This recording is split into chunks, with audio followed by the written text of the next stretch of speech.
दोस्तों, ताजमहल तो मैंने बहुत बार देखा है, तकरीबन 3-4 बार देखा है। लेकिन इस बार मैंने सोचा अपने बच्चों को दिखाया जाए, उनकी नॉलेज बढ़ाई जाए। मेरी जो बड़ी बेटी है वो 6th क्लास में है, तो वर्ल्ड्स ऑफ वंडर के बारे में जब वो पढ़ती है तो उसने मुझसे कहा कि मुझे ताजमहल के बारे में जानना है। तो हम ताजमहल देखने गए। तो सबसे पहला सवाल तो मेरी बेटी का यही था कि बहुत सारे सवाल थे उसके दिमाग में कि ताजमहल किसने बनवाया, क्यों बनवाया, किस लिए बना। इन सब सवालों के जवाब मैंने बड़े ही बेहतरीन तरीके से अपने बच्चों को समझाया और बताया ताजमहल का पूरा रहस्य, वो भी आगरा में ताजमहल जाकर। क्योंकि बच्चों को सिर्फ इतना ही पता होता है ज़्यादातर कि ताजमहल वर्ल्ड के 7 वंडर्स में से एक है। उसके अलावा मुझे नहीं लगता कि ज़्यादातर बच्चों को बताया भी जाता है। अगर बताया भी जाता है तो वो भूल जाते हैं। तो मैं बड़े ही सरल तरीके से और बड़े ही सिंपल वे में आपको ताजमहल का रहस्य बताती हूँ, जो मुझे भी वहाँ जाकर पता चला एक गाइड के थ्रू। ताजमहल सन 1653 में बना था। शाहजहाँ ने ताजमहल अपनी बेगम मुमताज़ के लिए बनवाया था। यूँ कहूँ तो Taj Mahal is also a symbol of love, famous through out the world. प्यार की निशानी को भी ताजमहल, लोग इसको इस नज़र से भी देखते हैं कि it's a symbol of love. हर रोज़ ताजमहल देखने आगरा में कम से कम अप्रॉक्सीमेटली 15,000 लोग आते ही आते हैं हर रोज़। अच्छा, एक सबसे इंटरेस्टिंग बात जो मुझे वहाँ जाकर पता चली कि ताजमहल कुतुब मीनार से भी ऊंचा है।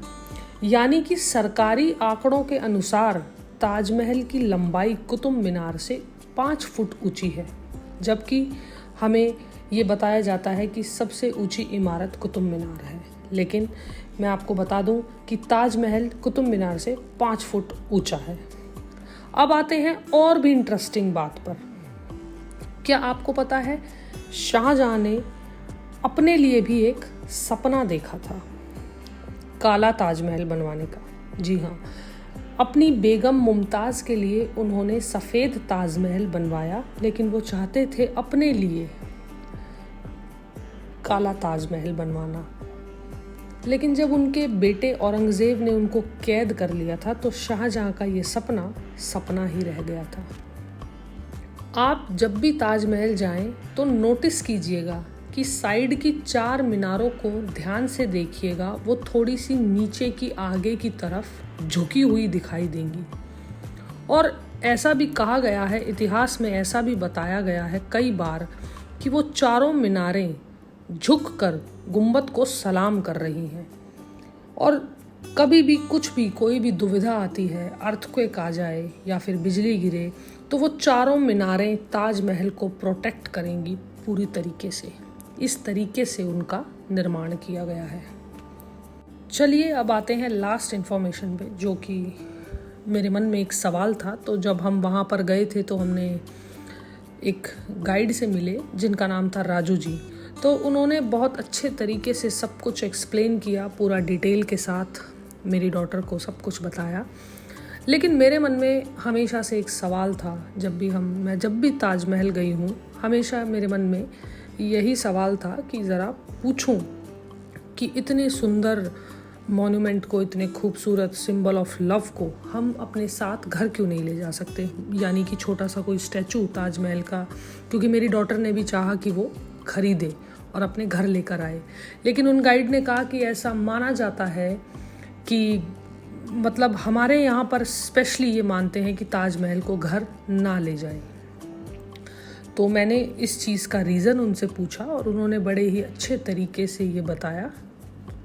तो आप भी ज़रा सुनिए कि क्यों हमें ताजमहल को अपने घर में नहीं रखना चाहिए, जो कि मुझे भी सुनकर लगा कि जेन्युइन बात है, हमें इसे ज़रूर फॉलो करना चाहिए। तो दोस्तों, जो मेरे मन में हमेशा, मैं कई बार ताजमहल आ चुकी हूँ, यही सवाल मेरे मन में हमेशा खनकता है कि इतने सुंदर मॉन्यूमेंट को हम घर क्यों नहीं ले जा सकते।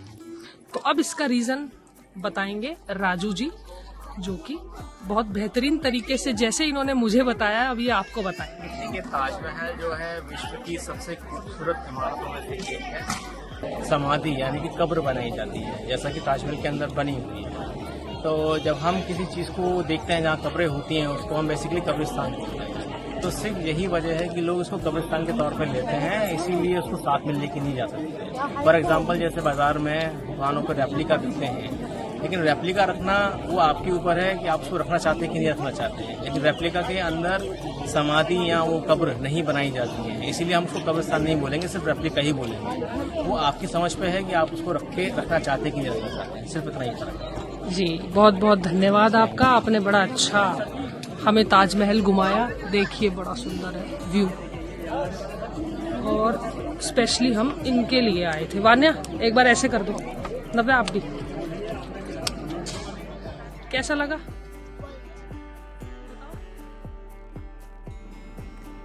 तो कैसी लगी आपको ये छोटी सी इन्फॉर्मेशन? मुझे कमेंट करके ज़रूर बताइएगा। अच्छी लगी तो लाइक कीजिएगा, और मुझसे जुड़े रहने के लिए हमारे YouTube चैनल नेहा यादव भक्ति भवन को सब्सक्राइब कीजिएगा। हंसते रहना, मुस्कुराते रहना और जीवन में आगे बढ़ते रहना। जय हिंद।